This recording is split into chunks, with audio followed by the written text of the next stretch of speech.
ये श्रोता प्रतिफल प्राप्त करना उससे कहीं ज़्यादा बड़ा है, कहीं ज़्यादा उत्तम है। स्वागत है आप सभी का। आप लोग देख रहे हैं बुद्धास टीचिंग चैनल और हम यहाँ महाकारुणिक तथागत बुद्ध और उनके शिक्षाओं के विषय में चर्चा करते हैं।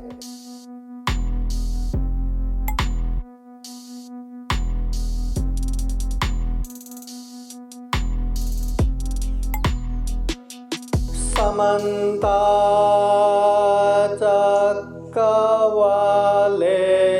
अत्र गच्छन्तु देवता सदामं मुनिराजस शृण्वन्तु सद्गमोक्षदं धम्मश्रवणकालो अयं वदन्ता धम्मश्रवणकालो अयं वदन्ता धम्मश्रवणकालो अयं वदन्ता। नमो तस्स भगवतो अरहतो सम्मा सम्बुद्दस्स। नमो तस्स भगवतो अरहतो सम्मा सम्बुद्दस्स।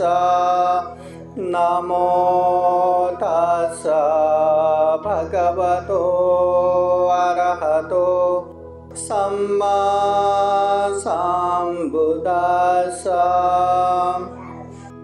यो बालो मन्यते बाल्यं पण्डितो वापि तेन सो बालो च पण्डितमाने सवे बालोति उच्यते। पथाव्यायेकराज्येन सकसगमनेन वा सर्वलोकाधिपत्येन सोतापत्तिफलं वरम्। सर्वप्रथम महाकारुणिक तथागत भगवान बुद्ध को त्रिवार वंदना।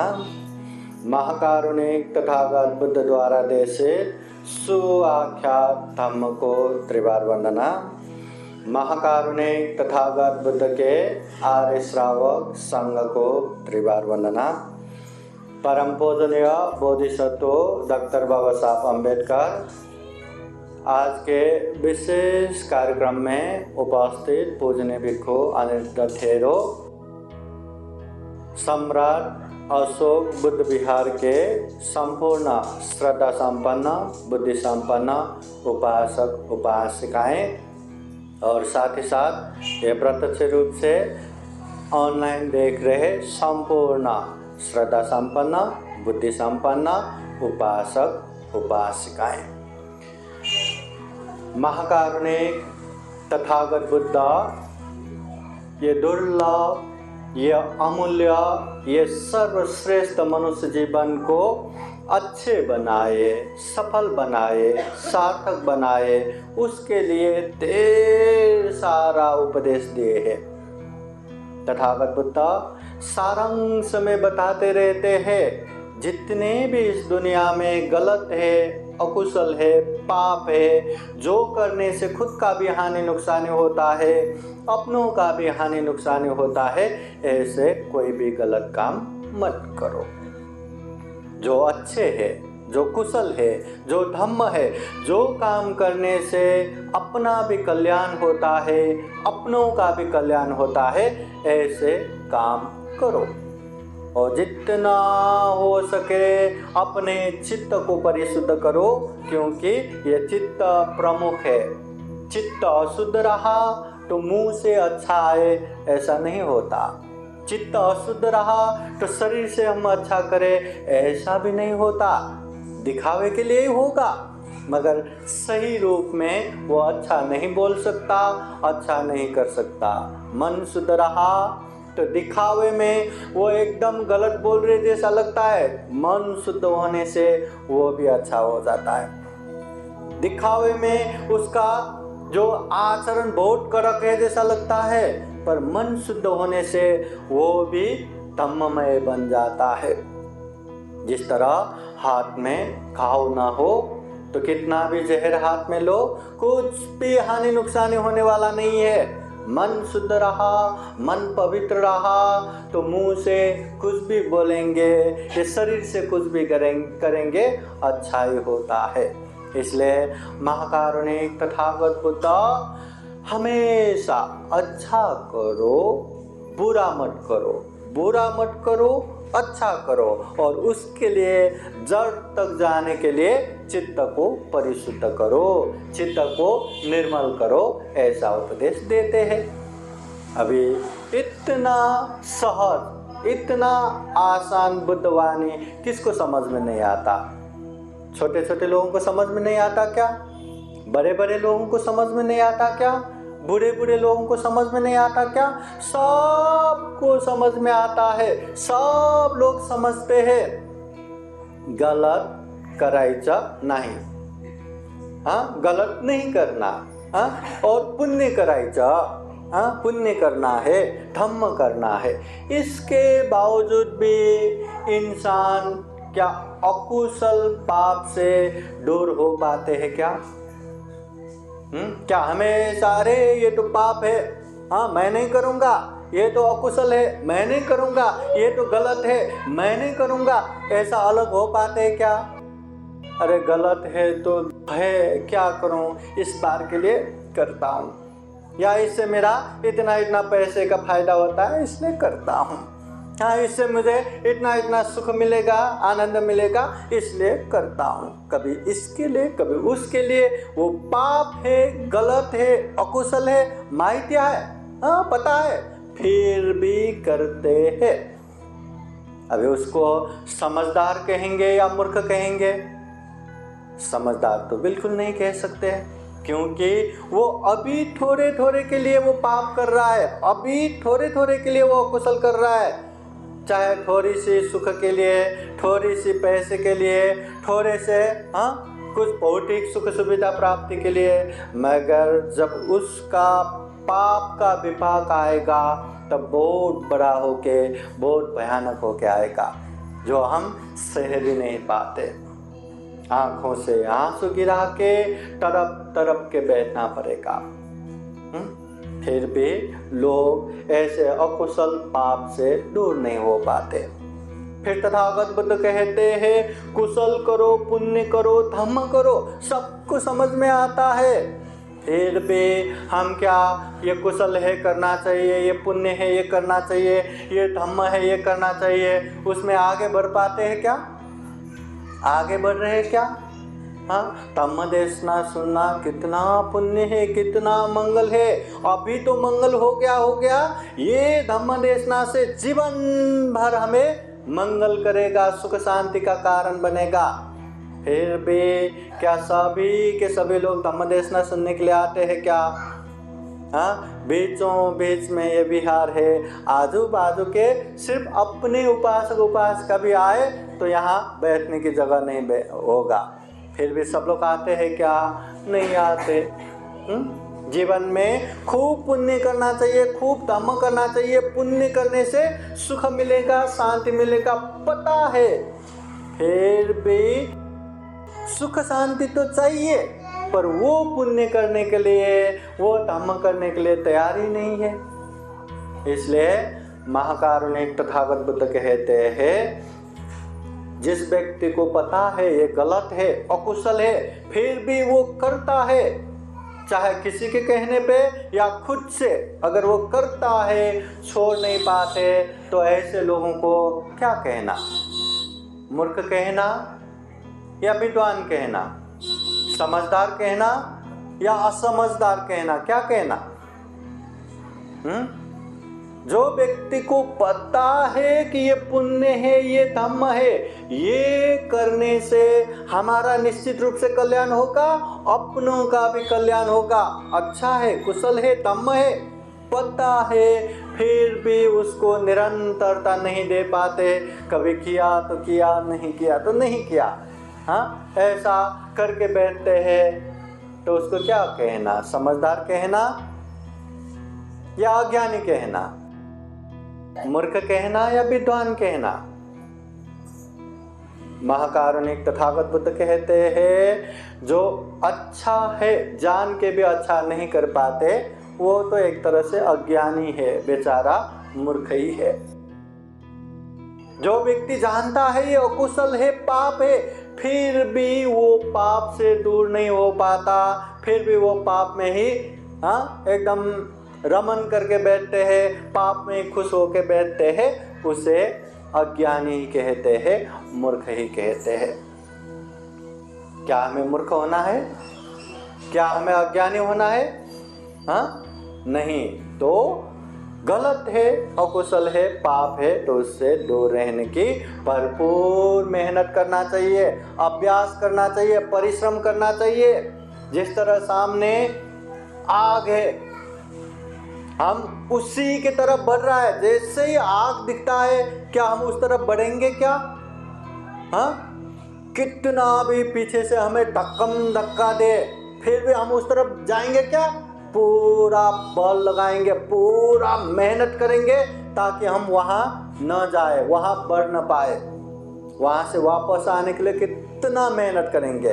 वैसे ही पाप वो आग जैसा ही है, वहां जाएंगे तो आग जला ही देगा, खत्म ही कर देगा।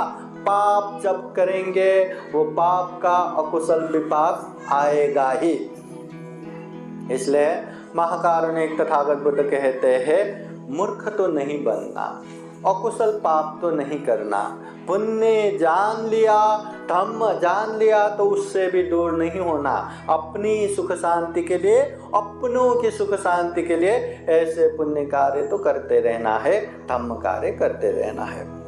उसके बाद भी महाकारुणिक तथागत बुद्ध कहते हैं, उसके बाद भी जो इंसान गलत करता है, अकुशल करता है, पाप करता है, और वो ये महसूस करता है अरे मैं तो अकुशल कर रहा हूँ, मैं तो पाप कर रहा हूँ, मैं तो गलत कर रहा हूँ, बस इतना जान लिया ना, तो वो पंडित की तरफ बढ़ रहे हैं। वो अभी अज्ञानी नहीं रहा, ज्ञान की तरफ बढ़ रहे हैं, क्योंकि उसने रियलाइज किया, महसूस किया।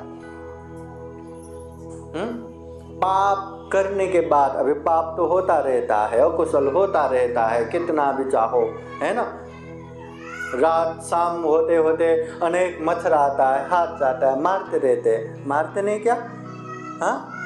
अगर जैसे ही आपका हाथ उठा और तुरंत महसूस हो गया अरे ये तो मैं हिंसा कर रहा हूँ, ये तो गलत है, ये तो अकुशल है, ये तो पाप है, बस इतना महसूस करते ही अभी आप मूर्ख नहीं रहा, अज्ञानी नहीं रहा, आप पंडित मार्ग पे आगे बढ़ गए। मगर जो व्यक्ति गलत करता है, अकुशल करता है, पाप करता है, शरीर से भी, वाणी से भी, मन से भी, दुनिया भर के अकुशल पाप करता है, फिर भी वो महसूस नहीं करता कि मैं गलत कर रहा हूँ, मैं पाप कर रहा हूँ, महसूस नहीं करता, और अपने आप को बड़ा समझ के वो आगे बढ़ते हैं, तो तथागत बुद्ध कहते हैं इस दुनिया में, यथार्थ में, सही मायने में मूर्ख वही है। गलत करके भी मैं अच्छा कर रहा हूं करके जो आगे बढ़ता है ना, सही मायने में ऐसे व्यक्ति को ही मूर्ख कहते हैं, तथागत बुद्ध कहते हैं। हम सही मायने में मूर्ख है क्या? हम यहाँ क्यों आए? धम्म देशना सुनने के लिए, महाकारुणिक तथागत बुद्ध के वाणी सुनने के लिए, वो तथागत बुद्ध के वाणी जो हमें अभी भी कल्याण करेगा, बीच में भी कल्याण करेगा, अंत में भी कल्याण करेगा। तथागत बुद्ध के एक एक उपदेश पे अगर हमारे जीवन में प्रयोग करेंगे तो जीवन में खूब सुख शांति आएगा। वो धम्म देशना सुनने के लिए आए, बराबर ना। अभी धम्म देशना सुनना अच्छी बात है कि बुरी बात है? अच्छी बात है। धम्म देशना सुनना ही मंगल है, धम्म देशना सुनना ही पुण्य है, धम्म है। हाँ, बहुत अच्छी बात है। पर हर कोई यहाँ धम्म देशना सुनने के लिए आते हैं क्या? हर कोई यहाँ धम्म देशना सुन के बैठते हैं क्या? हर कोई धम्म देशना समझ के जाते हैं क्या?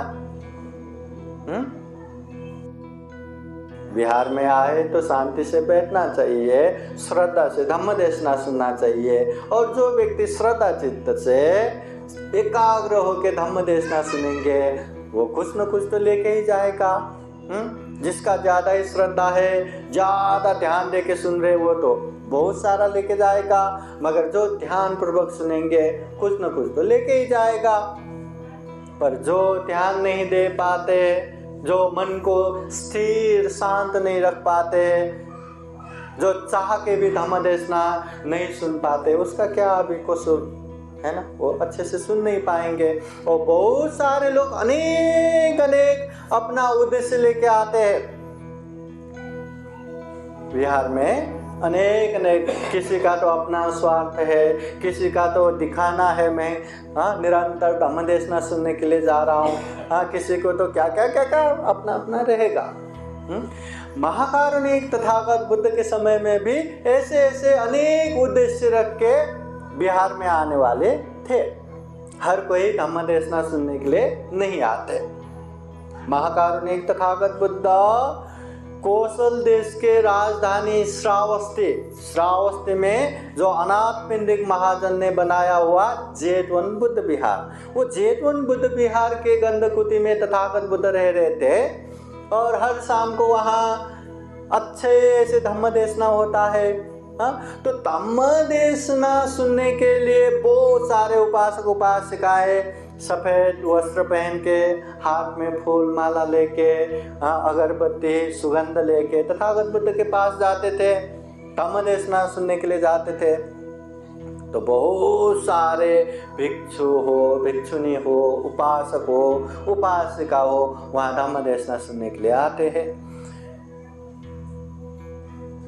जो महाकारुणिक तथागत बुद्ध के धम्म देशना सुनने के लिए आते थे, उनमें से दो मित्र भी धम्म देशना सुनने के लिए वो उपासक उपासिकाओं के साथ साथ आते थे।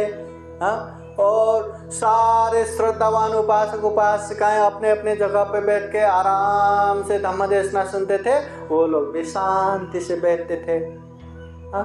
और जैसे ही अभी धम्म देशना शुरू होते हैं तो सब लोग ध्यान दे के एकाग्र होके शुद्ध मन से धम्म देशना सुन के बैठते थे।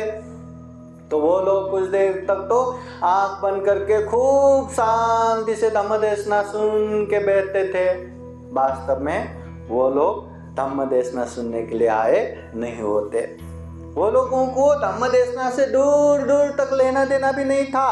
बस लोगों के साथ साथ ये समूह के बीचों बीच बैठ के आंखें बंद करके बैठा।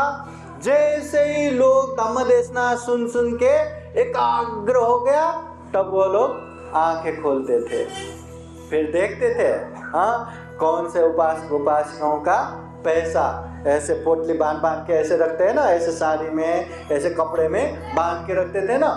तो वो लोग ऐसे देखते धीरे धीरे उसको काट के वो पैसा चोरी करते थे।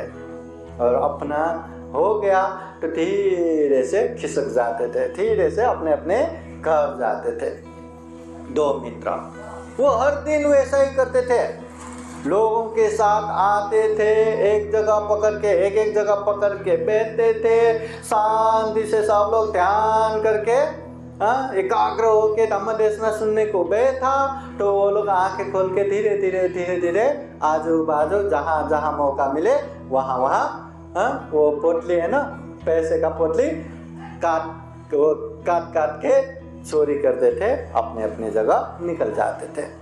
एक दिन दोनों वैसे ही आए हुए थे, महाकारुणिक तथागत बुद्ध उपदेश दे रहे थे। बहुत सारे उपासक उपासिकाएं धम्मदेशना सुन रहे थे। ऐसे में दो मित्र अपने अपने कमान पकड़ के, अपने अपने जगह पकड़ के चोरी करने के लिए बैठ चुके थे। और कुछ समय तक तो उन लोगों को भी ध्यान से बैठना है।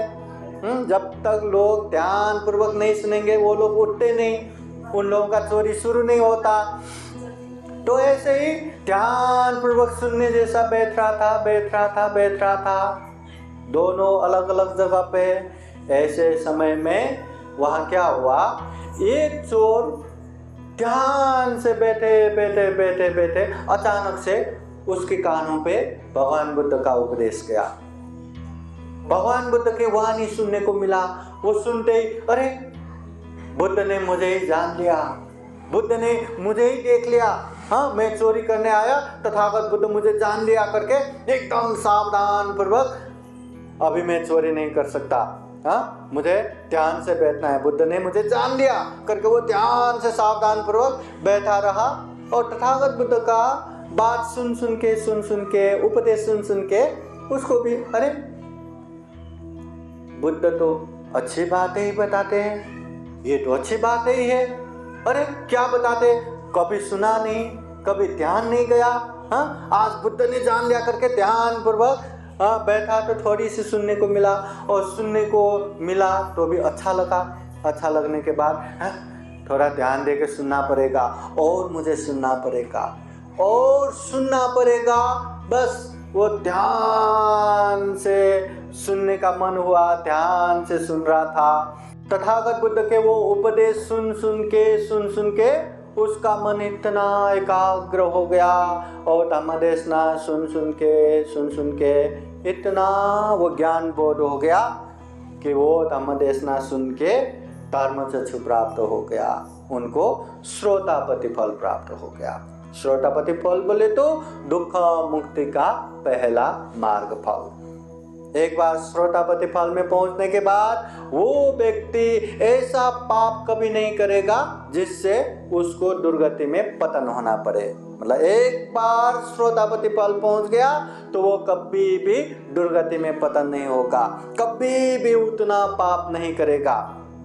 बहुत सारा क्लेश खत्म हो गया, और बहुत सारा क्लेश धीरे धीरे खत्म कर करके वो निश्चित रूप से अभी दुख मुक्त होना ही है।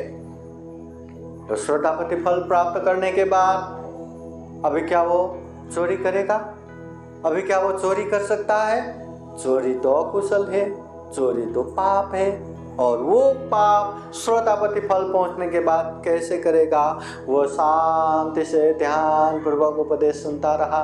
उधर उसके मित्र जैसे ही मौका मिला आंखें खोल के जिसका उसका यहाँ वहाँ देख के पैसा चुराया, घर गए, और वो पैसे से अच्छे पकवान खरीद के खाना वाना बना के मस्त तैयार होके बैठे थे। इधर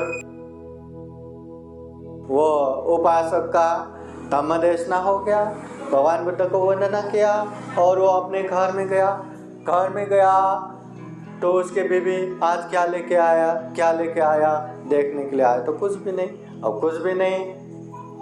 तो वहाँ क्या खाना बनेगा? घर में खाना भी नहीं बना।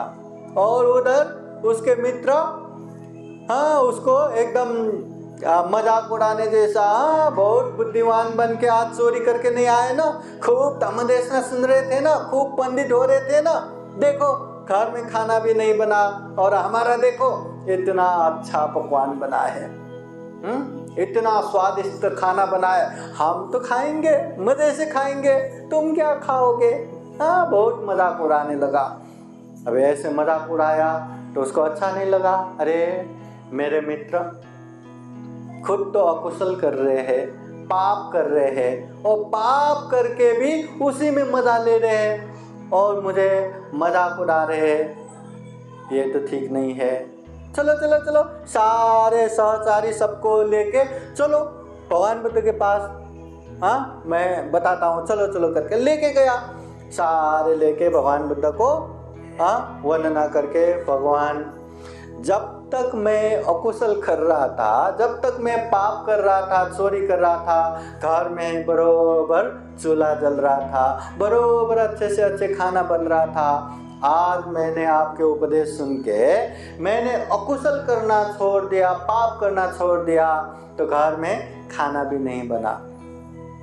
घर के सारे लोग मुझ पे गुस्सा है और ये मेरा मित्र भी इतना मेरा मजाक उड़ा रहा है, मैं क्या करूं? तो महाकारुणिक तथागत बुद्ध समझाते हैं, हे उपासक, क्या धन संपत्ति के लिए या धन आर्जन के लिए या पैसे कमाने के लिए क्या पाप ही करना जरूरी है? क्या अकुशली करना जरूरी है? क्या चोरी किए बिना पैसा नहीं कमा सकते? क्या मेहनत करो, परिश्रम करो, अच्छे काम करो, पैसा तो मिलेगा ही, और एक बार पैसा मिला तो खाना भी बनेगा और सारे परिवार भी खुश हो जाएंगे। और रहा तुम्हारे मित्र जो खुद अकुशल कर रहे, खुद पाप कर रहे, और जो पाप से अलग हुए तुम्हें भी इतना मजाक कर रहे, ये बरोबर नहीं है, ये ठीक नहीं है। हाँ, उस समय महाकारुणिक तथागत बुद्ध पाली गाथा द्वारा वही समझाते हैं। महाकारुणिक तथागत बुद्ध पाली गाथा द्वारा क्या बताते हैं? यो बालो मन्यति बालं पंडितो वापि तेन सो बालो च पंडितमाने सवे बालोति उच्यते। यो बालो मन्यते बालं, अगर कोई मूर्ख होता है, अगर कोई अकुशल करता है, पाप करता है, उसके बावजूद भी वो ये महसूस करता है कि मैं तो मूर्ख हूँ, मैं तो गलत काम कर रहा हूँ, मैं तो अकुशल कर रहा हूँ, मैं तो पाप कर रहा हूँ, अगर ये महसूस करता है तो उसे पंडित कहते हैं। मतलब मूर्खता छोड़ के पंडित की तरफ बढ़ रहे पंडित कह सकते हैं। मगर जो गलत काम करता है, अकुशल करता है, पाप करता है, उसके बावजूद भी वो अपने आप को खूब भला, खूब अच्छा समझते हैं, खूब पंडित समझते हैं, तो तथागत बुद्ध कहते हैं यथार्थ में मूर्ख वही है। ऐसे व्यक्ति ही सही मायने में मूर्ख है। गलत काम करता है, पाप करता है, और उसके बावजूद भी अपने आप को अच्छा समझता है, भला समझता है, तो ऐसे व्यक्ति को मूर्ख कहते हैं। सही मायने में वही मूर्ख है, ऐसा तथागत बुद्ध कहते हैं, समझाते हैं, अनेक तरह से उन लोगों को बताते हैं। दुनिया में कभी भी अकुशल करके, पाप करके किसी का भला नहीं हुआ है। देखने में थोड़ा सा मजा लगता है, देखने में थोड़ा सा स्वार्थ पूरा हुआ जैसा लगता है, देखने में थोड़ा सा पैसा आया जैसा लगता है, मगर अंततः उससे इतना दुख मिलेगा, इतना तकलीफ मिलेगा, इतना अशांति मिलेगा जिसका हम कल्पना तक नहीं कर सकते। इसलिए तथागत बुद्ध कहते हैं थोड़े थोड़े सुख शांति के लिए, थोड़े थोड़े लोभ लालच के लिए, थोड़े थोड़े पैसों के लिए कभी भी इस तरह का कुशल पाप मत करो। जब उसका विपाक आएगा ना, इतना भयानक आएगा, इतना तड़प तड़प के बैठना पड़ेगा। इसलिए कभी भी शरीर से हो, वाणी से हो, मन से हो, गलत किया तो तुरंत महसूस करो कि मैं गलत कर रहा हूँ, मैं अकुशल कर रहा हूँ, मैं पाप कर रहा हूँ। जो व्यक्ति महसूस करता है ना कि मैं गलत कर रहा हूँ, वो व्यक्ति आज नहीं तो कल उसे छोड़ेगा ही। छोटे छोटे बच्चे गंदगी में खेलता है ना, कितना भी बड़े लोग नको नको, मत खेलो मत खेलो, कितना भी बोलो, खूब मजा लेके वही गंदगी में नंगे नंगे भी खेल के बैठते हैं। वही गंदगी में बड़े होने के बाद कोई खेलता है क्या? खेल के बैठता है? अगर ऐसा खेल के बैठते हैं तो उसको बाल मूर्ख ही कहते हैं ना। ऐसे ही छोटे छोटे समय में कुछ उसको समझ में नहीं आता, अच्छे बुरे का पहचान नहीं आता, पर जैसे जैसे बड़े होते हैं उसको अच्छे बुरे का पहचान होता है, पाप धर्म समझ में आता है। इसके बावजूद भी वो अपने स्वार्थ के लिए, अपने फायदा के लिए या पैसे के लिए, लोभ लालच के लिए वो अकुशल करता है, पाप करता है, तो उसको मूर्ख ही कहेंगे, बच्चे जैसा मूर्ख ही कहेंगे। और जो पाप करता है तो है, पर पाप करके भी वो कभी महसूस नहीं करता कि मैं पाप कर रहा हूँ, मैं गलत कर रहा हूँ, मैं अकुशल कर रहा हूँ। अरे इससे तो मेरा फायदा हो रहा है ना, इससे मेरा पैसा आ रहा है ना, इससे मेरे परिवार का अच्छा हो रहा है ना, घर आ रहा है ना, बंगलो आ रहा है ना, गाड़ी आ रहा है ना, ऐसा कह के अगर पाप करते जाएंगे तो उसे सही मायने में मूर्ख कहते हैं। अगर पाप करके भी अरे मैं तो पाप कर रहा हूँ, मैं तो गलत कर रहा हूँ, अगर ये महसूस किया तो उसको पंडित कहेंगे। क्यों?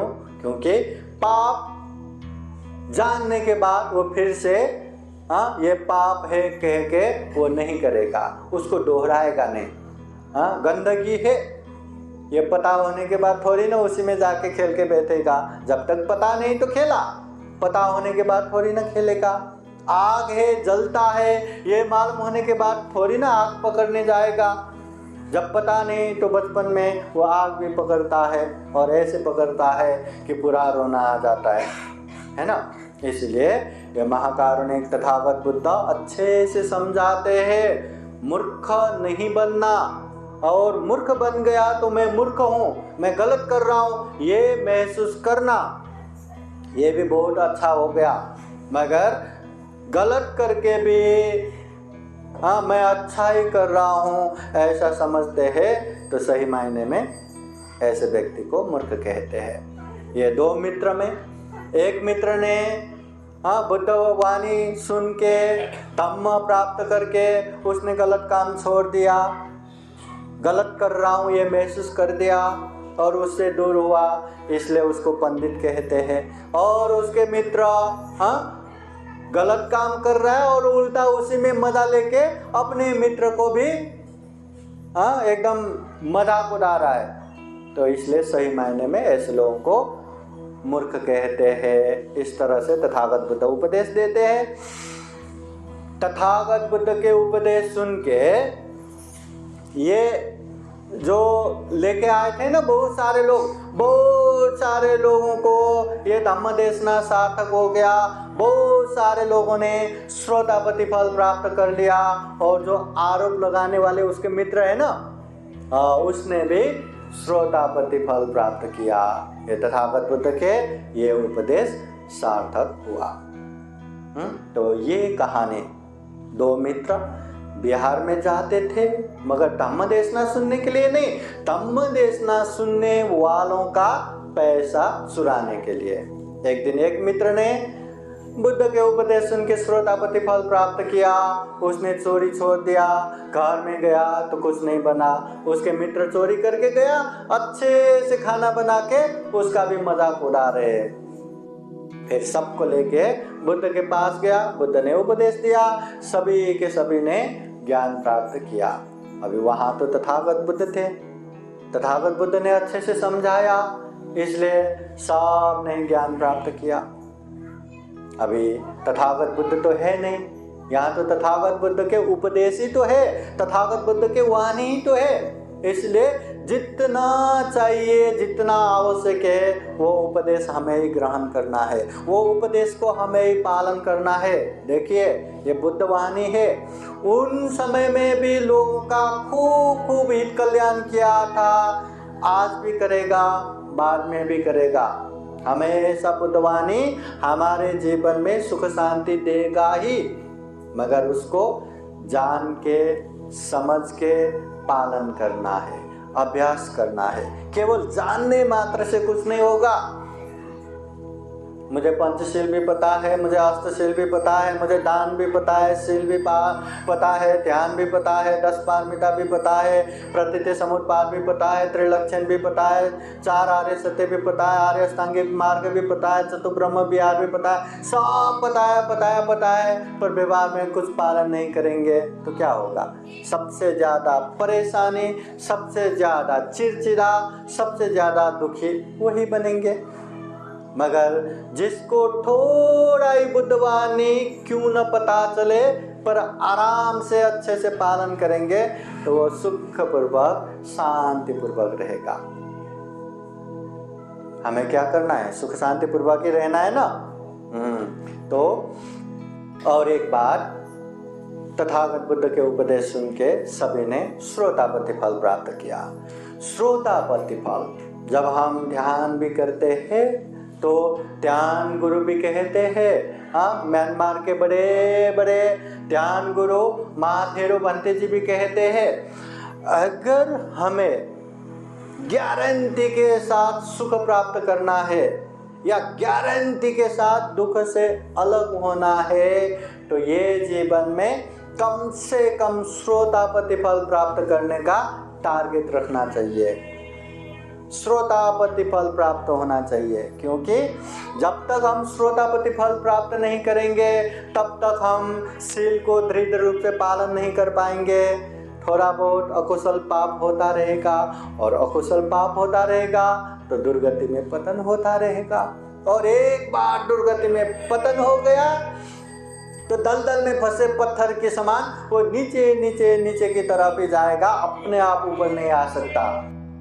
क्योंकि हम इंसान हैं, हम सुगति में हैं, हमें अच्छे बुरे का पहचान है। हम चाहे तो हर तरह के अकुशल पाप से दूर हो सकते हैं, हर तरह के कुशल धर्म में आगे बढ़ सकते हैं। इतना समझदारी, इतना विवेक बुद्धि, इतना प्रज्ञा होने के बावजूद भी हम इंसान गलत से दूर रहना कितना कितना मुश्किल है।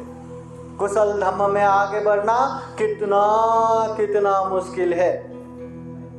हमें पुण्य करना आसान नहीं है तो दुर्गति में पतन हुए कीट पतंग जीव जंतु पशु पंछी, जिसे पाप धर्म ही पता नहीं, वो क्या अच्छा करेगा, वो क्या पुण्य करेगा, और पुण्य ही नहीं करेगा तो कहाँ वो सुगति में आ पाएंगे, कहाँ वो अच्छे जगह पे आ पाएंगे। और अकुशल और पाप करते करते वो तो नीचे नीचे नीचे नीचे जाएगा। इसलिए महाकारुणिक तथागत बुद्ध कहते हैं, इतना दुर्लभ जीवन मिला है, इतना सर्वश्रेष्ठ जीवन मिला है, ऐसे जीवन में निश्चित रूप से गारंटी के साथ कंफर्म हमें सुख चाहिए तो कम से कम श्रोतापत्ति फल प्राप्त करना जरूरी है।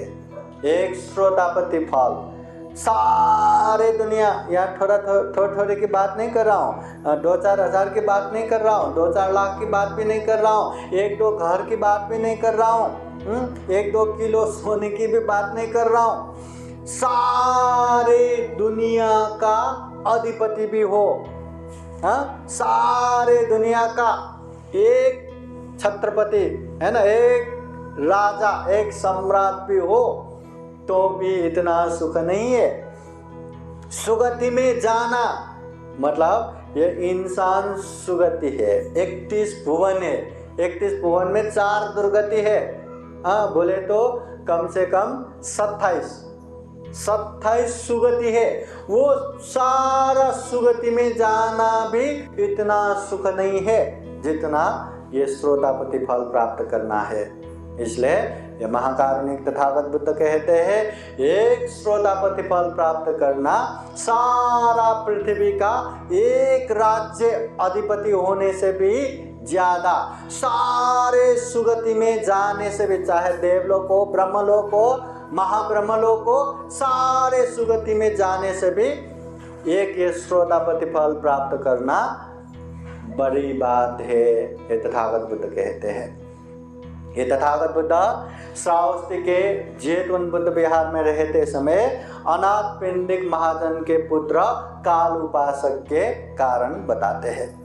अभी ये छोटा सा एक कहानी आप लोगों को बताता हूँ। महाकारुणिक तथागत बुद्ध के समय में सोने का असरफी सोने का सिक्का बिछा के जेठ राजकुमार के बगीचा खरीद करके जिसने भव्य दिव्य विहार बनाया, बुद्ध प्रमुख भिक्षु संघ को जेठवन बुद्ध विहार दान दिया, वो अनाथ पिंडिक महाजन। वो अनाथ पिंडिक महाजन ने भी पहली बुद्ध की मुलाकात में, पहली बुद्ध के उपदेश से ही श्रोतापति फल में प्राप्त किया। उसके बाद बुद्ध को राजगृह से ये श्रावस्ती लाने के लिए इतना भव्य दिव्य विहार बना के निमंत्रण दिया। और वहाँ विशाखा उपासिका ने भी पूर्वाराम विहार दान देने के बाद बुद्ध ने धम्म प्रचार प्रसार का केंद्र बिंदु श्रावस्ती को बनाया। और ये अनाथ पिंडिक महाजन हर दिन अपने घर में 1000 भिक्षुओं के लिए नाश्ते के टाइम पे नाश्ता, भोजन के टाइम पे भोजन, गिलान प्रत्यय के टाइम पे गिलान प्रत्यय, पूरा आसन बिछा के सारा खाना तैयार करके रखते थे। 1000 हर दिन। और श्रावस्ती में बड़े बड़े कार्यक्रम होता है तो वो नेतृत्व करने के लिए जाते थे। यह अनाथ पिंडिक महाजन इतना श्रद्धावान, इतना ज्ञानी, ये अनाथ पिंडिक। उसका एक पुत्र था काल। ये काल उसके पुत्र न कभी विहार में जाते थे, न बुद्ध के पास जाते थे, न धम्म देशना सुनने के लिए जाते थे। अरे विहार जाना तो छोड़ ही दो, अपने घर पे भिक्षु संघ आते हैं, न उसकी सेवा करते थे, न धम्म देशना सुनते थे, न सामने जाते थे। इवन कभी कभी तथागत बुद्ध भी घर में आए तो भी उसके पुत्र न भगवान बुद्ध के दर्शन के लिए जाते थे, न भगवान बुद्ध के पास जाते थे, न उपदेश सुनते थे, न सेवा करते थे, कुछ भी नहीं करते। बार बार कहते हैं पुत्र भगवान बुद्ध के पास जाया करो, भगवान बुद्ध के दर्शन किया करो, उपदेश सुना करो, सेवा किया करो, इससे कल्याण होगा। पर वो नहीं मानते ही नहीं, सुनते ही नहीं। जवान है, दोस्तों के साथ यहाँ वहाँ घूमने में मजा आता है, वो कुछ भी बातें नहीं सुनते थे। तो अनाथ पिंडिक महाजन को हमेशा लगता था कि खुद तो तथागत बुद्ध के इतना भक्त। कभी बुद्ध ने पूछा तुम्हारा पुत्र कहाँ है तो क्या जवाब दूंगा, थोड़ा शर्म जैसा होगा। पुत्र तो आते ही नहीं, सामने आते नहीं, तो क्या करूं मैं। अभी जबरदस्ती भी नहीं भेज सकता, जबरदस्ती भेजा तो फिर उल्टा हो जाएगा। अब करूं तो क्या करूं। फिर अनाथ पिंडिक महाजन तो श्रोतापति फल में प्राप्त हो चुका था, तो उसके मन में आया ये पैसा बड़े बड़े लोगों के नियत बिगाड़ सकते हैं। पैसा बड़े बड़े लोगों को नीच से नीच काम करा सकते हैं। ये पैसा बड़े बड़े पाप करा सकते हैं। तो उसने सोचा अगर ये पैसा लोगों को पाप करा सकते हैं तो लोगों को धम्म नहीं करा सकते क्या? क्या लोगों को अच्छे नहीं करा सकते क्या? ठीक है, अभी मैं अपने पुत्र को ये पैसे का प्रलोभन देके मैं रास्ते पे लाता हूँ। तो उसने अपने पुत्र को बुलाया, पुत्र मैं तुम्हें एक बात कहता हूँ, ध्यान से सुनो। क्या बात? तुम जेठवन बुद्ध विहार में जाओ, एक दिन का उपवास लो। मतलब उन दिनों या अष्टशील उपवास लिया तो विहार में ही जाके धम्म देशना सुन के रात भर वहाँ बैठना और सुबह पंचशील लेके वापस आना। अभी भी बौद्ध देशों में ऐसा ही होता है। तो एक दिन का उपवास लेके आओ। अगर तुमने ऐसा किया तो तुम्हें मैं 100 स्वर्ण की सिक्का दूंगा। तो उसके पुत्र बोलते 100 स्वर्ण की सिक्का, इतना ज्यादा धन क्या आप वाकई में दोगे? हाँ दूंगा, तुम बिहार जाके उपवास तो लेके आओ। क्या इतना करने से आप सही में देंगे क्या? हाँ दूंगा ना। नहीं नहीं नहीं, मुझे विश्वास नहीं होता, इतना सारा धन आप क्यों देंगे? उसके पिता कहते अरे मैं दे रहा हूं, तुम्हें चाहिए कि नहीं? हाँ चाहिए, तो मैं दे रहा हूं, जाओ एक बार उपवास लेके आओ, मैं दूंगा। तो विश्वास ही नहीं हो रहा था। 100 एक स्वर्ण मुद्रा कितना धन है ना, 100 स्वर्ण मुद्रा, उसको विश्वास ही नहीं हो रहा। तो उसके पिता को वो पूछते क्या सही में दोगे? दोगे, ठीक है, आप 3 बार बोलो देंगे करके। हाँ दे रहा हूँ दे रहा हूँ दे रहा हूँ। तो विश्वास करके ठीक है, हाँ मैं आज उपवास लेने के लिए जा रहा हूँ करके वो बिहार के तरफ जाते हैं। विहार में उपवास लिया, रात को खाना नहीं है। वह धम्म देशना होता रहेगा, पर उसको धम्म देशना सुनना नहीं है, कुछ लेना देना नहीं, बस रात काटना है। रात काटा, कल के दिन 100 स्वर्ण मुद्रा उसके हाथों में। बस वो ऐसे जगह देखा, एक कोने में जहां जगह मिला मस्त सोया, रात बिताया। सुबह हो गया, भागा भागा घर की तरफ गया। अभी उसके पिता, अभी पुत्र, ये रात को बिना खाए उपवास लेके आए, बेचारे को भूख लगा होगा करके अच्छे से नाश्ता तैयार करके उसके सामने रख दिया। तो वो कहता है नहीं नहीं नहीं, पहले मेरा दान दो, मेरा पैसा दो, फिर खाऊंगा। अरे बाबा दूंगा मैं, नाश्ता तो करो। नहीं नहीं नहीं, पहले पैसा दो। ठीक है बाबा करके उसको वो 100 स्वर्ण मुद्रा उसके हाथ में दिया, एक हाथ से पकड़ा, दूसरे हाथ से नाश्ता किया। तो उसके पिता सोचते हैं मेरे पुत्र रास्ते पे नहीं आए, अभी उसको और प्रलोभन देना पड़ेगा। फिर बाद में बुला के अपने पुत्र को बताते हैं मैंने सही में पैसा दिया ना? हाँ दिया। और चाहिए क्या? मैं और 100 स्वर्ण मुद्रा दूंगा। हाँ चाहिए चाहिए, मुझे क्या करना है? बस फिर से तुम्हें उपवास लेके जैतून बुद्ध विहार जाके आना है। पर हाँ, इस बार एक शर्त है। क्या शर्त है? कोई भी एक बुद्धवाणी याद करके मुझे सुनाने आना है, बस इतना ही। 1 घंटा उपदेश या रात भर उपदेश में एक बुद्धवाणी तो कोई भी पकड़ सकता है। बस याद करो, बता दोगे ना? हाँ दोगे। पक्का दोगे ना? पक्का दोगे। ठीक है, मैं जाता हूँ। गया वो जैतून बुद्ध विहार में। वहाँ भी उस दिन है ना, अभी सो के तो बैठना नहीं, एक तो याद करना ही है। धम्म देशना हो रहा था, वो एक कोने में बैठा था, कुछ ना कुछ तो सुनाई देगा ही, कुछ ना कुछ तो याद होगा ही। पर तथागत बुद्ध ने वो उपासक को जान के उस समय ऐसे ऐसे उपदेश दे रहा था कि वो इतना भी नहीं पकड़ पा रहा है, समझ में ही नहीं आ रहा है, कुछ भी समझ में नहीं आ रहा है। समय जा रहा है।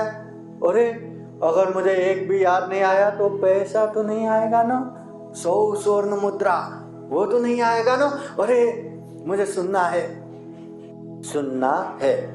बस ध्यान से एकाग्र होके सुना। एक तो सुनना ही है, याद करना ही है। ध्यान से सुना, तथागत बुद्ध ने जान लिया, अभी उसका मन एकाग्र हो गया। फिर ऐसे उपदेश दिया कि वो काल उपासक को लगा अरे ये तो बहुत अच्छा है, तथागत बुद्ध ने मुझे ही जान लिया, मेरे लिए ये उपदेश दे रहे। वो और सावधान हो गया और अच्छे से और सुनो करके सुनते रहा। तथागत बुद्ध के उपदेश सुन के उसने वो धम्म देशना सुन के ही धर्म चक्षु प्राप्त किया, श्रोतापति फल प्राप्त किया। उसका जीवन धन्य हो गया। उसके पिताजी जिसके लिए उसको बिहार भेजा था वो सफल हो गया। तो वो उस दिन खूब अच्छे से धम्म देशना सुन के अगले दिन सुबह नाश्ते के लिए, जलपान के लिए तथागत बुद्ध प्रमुख भिक्षु संघ को अपने घर खुद लेके जा रहा है। ये काल उपासक खुद ही लेके जा रहा है। दूर से उसके पिता अनाथ पिंडिक महाजन देखते हैं, अरे आज तो पुत्र बुद्ध प्रमुख भिक्षु संघ को लेके आ रहा है। और उसके चेहरे में पहले जितना परेशानी रहता है ना, वो कुछ भी नहीं, बहुत शांत, बहुत ही प्रभावशाली दिख रहा है, बहुत ही प्रभावयुक्त दिख रहा है। मेरे पुत्र ने ज्ञान तो प्राप्त नहीं किया। और इधर भगवान बुद्ध प्रमुख भिक्षु संघ को लेके जाते समय काल उपासक के मन में एक संकोच लग रहा था कि कल के दिन तो मैंने बिना पैसा लिए जलपान भी नहीं किया था, नाश्ता भी नहीं किया था, कहीं आज मेरे पिताजी भगवान बुद्ध के सामने पैसा देने ना आए। आज मेरे पिताजी उनके सामने पैसा देने ना आए, क्योंकि सबको पता चलेगा मैं तो ये टहन के लिए ही उपवास पालन कर रहा हूँ, थोड़ा शर्म जैसा तो न दे तो अच्छा है। और उधर उसके पिताजी अच्छा तो दिख रहा है, शांत दिख रहा है, बुद्ध को भी लेके आ रहा है, इसका मतलब ज्ञान प्राप्त हो गया रहेगा। फिर भी परीक्षण तो करता हूँ, बुद्ध के सामने ही पैसा देता हूँ, लेता है कि नहीं देखता हूँ। भगवान बुद्ध आ गया, खूब वंदना करके बिठाया आसन पे बिठाने के बाद जलपान खिलाया, सब करने के बाद उसके पुत्र को भी खिलाया। जैसे ही जलपान खत्म हो गया, अनाथ पिंडिक महाजन ने 100 स्वर्ण मुद्रा उसके सामने रख दिया। लो पुत्र, ये तुम्हारे लिए, तुमने जो उपवास धारण करके आया ना, उसका ये तुम्हारा पैसा। बुद्ध के सामने पैसा देने के बाद उसको बहुत शर्म जैसा हो गया, नीचे झुक के बैठा रहा, पैसे की तरफ हाथ नहीं बढ़ाया। उसके पिताजी कहते, अनाथ पिंडिक महाजन पुत्र ले लो, ये तुम्हारा ही है, शर्माओ मत, ले लो ले लो। वो नहीं ले रहा। फिर वो अनाथ पिंडिक महाजन तथागत बुद्ध से पूछते, भगवान आज पैसा ही नहीं ले रहा, ये क्या हो गया? क्यों, क्या हो गया? कल के दिन तो बिना पैसा हाथ में लिए नाश्ता भी नहीं किया, आज नाश्ता होने के बाद ये पैसे दे रहा हूँ, फिर भी हाथ नहीं लगा रहा है, ये क्यों? तो उस समय तथागत बुद्ध कहते हैं, हे अनाथ पिंडिक उपासक, कल के तुम्हारे पुत्र और आज के तुम्हारे पुत्र बहुत फर्क हो चुका है। आज तुम्हारे पुत्र ने श्रोतापति फल प्राप्त कर चुके हैं और श्रोतापति फल प्राप्त कर चुके तुम्हारे पुत्र को अभी दान की जरूरत नहीं है, ज्ञान प्राप्त हो चुका है। तो ऐसा कहते हुए महाकारुणिक तथागत बुद्ध गाथा द्वारा यही उपदेश देते हैं। तथागत बुद्ध कहते हैं, पथव्याये करज्जेन सगमनेन वा सब्बलोकाधिपत्येन सोतापत्तिफलं वरं। पथव्या एक राज्येन, सारे पृथ्वी का एक छत्र राज्य ही क्यों न हो। हम तो थोड़ा थोड़ा, ये जमीन अपना, ये घर अपना, ये गहना अपना, ये सोना चांदी, थोड़े की बात कर रहे। हाँ, पूरा 2-4 घर हुआ तो कितना, और पूरा मोहल्ला ही अपना हुआ तो कितना, पूरा समाज, पूरा देश ही अपना हुआ तो कितना। पर तथागत बुद्ध कहते हैं, पूरा पृथ्वी का एक छत्र राज्य भी हुआ, एक छत्र अधिपति भी हुआ, उसका सम्राट भी हुआ। और तथागत बुद्ध कहते, सगस गमनेन हुआ, पूरा सुगति में जाने से भी, मनुष्य छोड़ के 26 प्रकार के सुगति है, देवलोक, ब्रह्मलोक, महाब्रह्मलोक। हाँ, ऐसे पूरा सुगति में जाने से भी ये श्रोतापत्ति फल प्राप्त करना उससे कईयन ज्यादा बड़ा है, कईयन ज्यादा उत्तम है। इसलिए ये 100 स्वर्ण मुद्रा के सामने, मतलब श्रोतापत्ति फल के सामने 100 स्वर्ण मुद्रा क्या ही है। सारा पृथ्वी का अधिपति हुआ, सारे सुगति में जाने से भी, सभी लोक का अधिपति बनने से भी ये श्रोतापति फल महान रहता है, उत्तम रहता है, श्रेष्ठ रहता है। ऐसा तथागत बुद्ध उपदेश देते हैं। और वो उपदेश सुन के वहाँ बहुत सारे लोग धर्म में प्रतिष्ठित होते हैं, बहुत सारे लोग मार्ग फल में भी प्रतिष्ठित होते हैं। तो इसका मतलब क्या है? अनाथ पिंडिक महाजन ने दान का सहारा लेके अपने बिगड़े हुए पुत्र को, या अच्छे मार्ग में न जाते हुए पुत्र को अच्छे मार्ग में प्रतिष्ठित किया, उसको श्रोतापति फल में प्रतिष्ठित किया। इसलिए दान लोगों को बिगाड़ने के लिए ही नहीं, लोगों को अच्छा बनाने के लिए भी काम आ सकते हैं। और दूसरा, कम से कम श्रोतापति फल भी प्राप्त किया तो जीवन में सुख शांति स्थायी रूप से मिल गया। जब तक श्रोतापति फल प्राप्त नहीं होता, आप कितना भी शीलवान बनो, कितना भी ध्यानवान बनो, कितना भी अच्छा करने वाले बनो, कभी न कभी कहीं न कहीं बेहोशी से, प्रमादी से, गलत काम किया, पाप किया तो सर के बल नीचे पतन होता ही है। मगर एक बार श्रोतापति फल प्राप्त किया, बुद्ध के प्रति, धम्म के प्रति, संघ के प्रति अटूट अखंड श्रद्धा रहता है, शील को कभी नहीं बिगाड़ता, मतलब कभी भी उसको दुर्गति में पतन नहीं होना पड़ेगा। इसलिए श्रोतापति फल प्राप्त करना सुख का गारंटी है, दुख मुक्ति का गारंटी है। एक बार श्रोतापति फल पहुंच गया तो निश्चित रूप से निरंतर वो निर्वाण पहुंचना ही है, अनंत होना ही है, दुख मुक्त होना ही है। और ये श्रोतापति तथागत बुद्ध कहते सारा पृथ्वी का एक छत्र राजा होने से भी, सारे सुगति प्राप्त करने से भी, सभी लोक का, सिर्फ ये पृथ्वी लोक ही नहीं, सभी लोक का अधिपति होने से भी एक ये श्रोतापति फल श्रेष्ठ है, उत्तम है।